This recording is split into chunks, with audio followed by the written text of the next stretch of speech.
हरे कृष्णा। राधे राधे। आप सभी का स्वागत है मेरे YouTube चैनल किस्से किरदारों के में।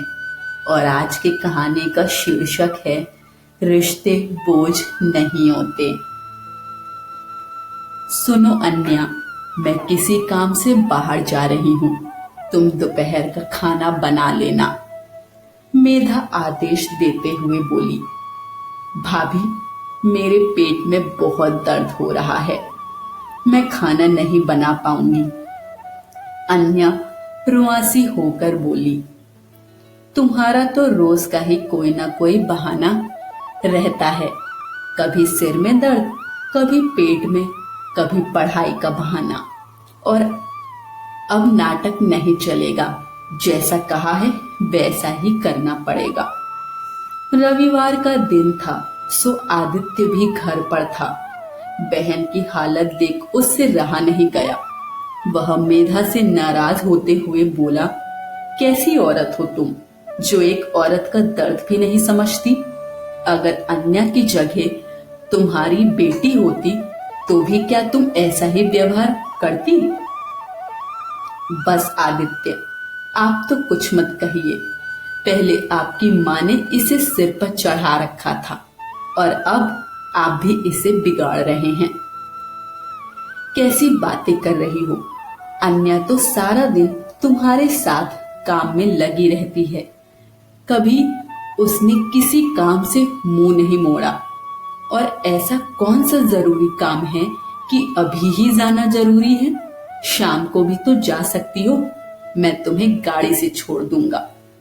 मेरी मर्जी, जब चाहूं तब जाऊं। तुम्हें अपनी बहन पर दया आ रही है तो तुम ही बना देना खाना। मेधा तुनक कर बोली और बैग उठाकर मार्केट चली गई। अन्य आमतौर पर कभी काम से इनकार नहीं करती थी, पर आज शायद दर्द कुछ ज्यादा था। उसने ठीक से नाश्ता भी नहीं किया था और बस लेटे रहने का मन कर रहा था। भाभी की कड़वी बातों से उसकी आंखों से आंसू बहने लगे। आदित्य ने उसके सिर पर प्यार से हाथ फेरते हुए कहा, क्यों रो रही है पगली, तेरा भाई हूं ना, तेरे साथ हूं, तेरे हर दर्द को बांट लूंगा मैं, तू बस रो मत। तुझे रोते देख मुझे बहुत तकलीफ होती है। अन्य और आदित्य दोनों गले लगकर रोने लगे। आदित्य को याद आ गया वो दिन जब माँ अंतिम सांसें ले रही थी। उनके मुंह से आखिरी शब्द निकले थे, मेधा बेटा, अब इस घर की जिम्मेदारी तेरी है। अन्या का ध्यान अपनी बेटी की तरह रखना, उसे कभी कोई दुख मत देना। माँ सुजाता को अन्या बहुत प्यारी थी, वह उसके कलेजे का टुकड़ा थी। आदित्य के पिता बहुत पहले चल बसे थे, तब आदित्य फिर भी थोड़ा समझदार हो गया था, लेकिन अन्या बहुत छोटी थी, उसे तो पिता का मतलब भी नहीं पता था। अन्या और आदित्य में 8 साल का अंतर था। सुजाता ने बड़ी मुश्किलों से दोनों बच्चों को पाला पोसा। पति की पेंशन और घर के ऊपर के हिस्से का किराया ही घर चलाने का सहारा था। हालांकि सुजाता अपने दोनों बच्चों से प्यार करती थी, लेकिन अन्या से उनका विशेष स्नेह था, क्योंकि वह बहुत छोटी थी। आदित्य का तो एक ही बेटा था, इसलिए वह अन्या को बेटी जैसा ही मानता था। जब तक सास जीवित थी सब ठीक था, लेकिन उनके जाने के बाद मेधा को अन्या बोझ लगने लगी। वह उसे तरह तरह से ताने देती और परेशान करती। उसके मन में अन्या के लिए सिर्फ नफरत भर गई थी। आदित्य दुखी रहता और मेधा को समझाता, पर वह कुछ सुनने को तैयार नहीं होती। जब अन्या ने पढ़ाई पूरी कर ली तो आदित्य ने उसके लिए वर खोजना शुरू किया। आखिरकार उसे वेद मिला, एक योग्य इंजीनियर जो एक नामी कंपनी में काम करता था। घर परिवार भी सुशील था। अन्या की शादी में सबसे ज्यादा खुश मेधा थी। उसे लग रहा था कि ननंद का बोझ उतर गया। शादी के बाद कुछ समय तक वह बहुत राहत में रही, लेकिन समय बीतने के साथ घर उसे काटने को दौड़ने लगा, क्योंकि आदित्य अपने ऑफिस के काम में व्यस्त रहता और बेटा पढ़ाई में लगा रहता। भले ही वह अन्या से झगड़ती थी, फिर भी कभी कभी उससे इधर उधर की बातें कर लिया करती थी। कभी मूड ठीक होता तो अन्या को अपने साथ बाजार भी ले जाती। अब उसे सारा काम अकेले ही करना पड़ता था।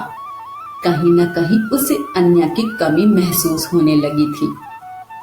एक दिन जब आदित्य ऑफिस से देर से घर लौटा तो उसने देखा कि मेधा चुपचाप बैठी थी। उसने पूछा, क्या हुआ, इतनी चुप क्यों हो? क्या बताऊं, आप देर से आते हैं, बेटा किताबों में घुसा रहता है, मुझसे बात करने वाला कोई नहीं होता। दिन भर अकेली बैठे बैठे बोर हो जाती हूँ।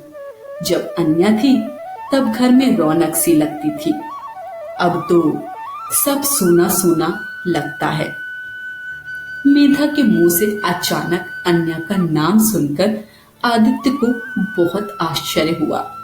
वह तंज कसते हुए बोला, जब वो यहाँ थी तब तो तुम्हें बिल्कुल नहीं भाती थी, सारा दिन उसे कोसती रहती थी। जिसे मैंने और माँ ने नाजों से पाला था, उसका तुमने जीना हराम कर रखा था। अब क्यों उसे याद कर रही हो? मुझे अपनी गलती का एहसास हो गया है। माँ से किया हुआ वादा निभा नहीं पाई। मैंने अन्या को प्यार की जगह सिर्फ दुख दिए, उसे बोझ समझा, उससे नफरत करती रही। प्लीज मुझे माफ कर दीजिए। इतना कहकर मेधा आदित्य से लिपटकर रोने लगी। तभी अन्या का फोन आया। भैया, हम दोनों कल आपके पास आ रहे हैं। ये तो बहुत खुशी की बात है। कैसी है तू? भैया, मैं ठीक हूँ। भाभी कैसी हैं? लो, खुद ही बात कर लो। आदित्य ने फोन मेधा को दे दिया। अन्या, कैसी है तू? जल्दी से आ जा, मैं तुझे बहुत मिस कर रही हूँ।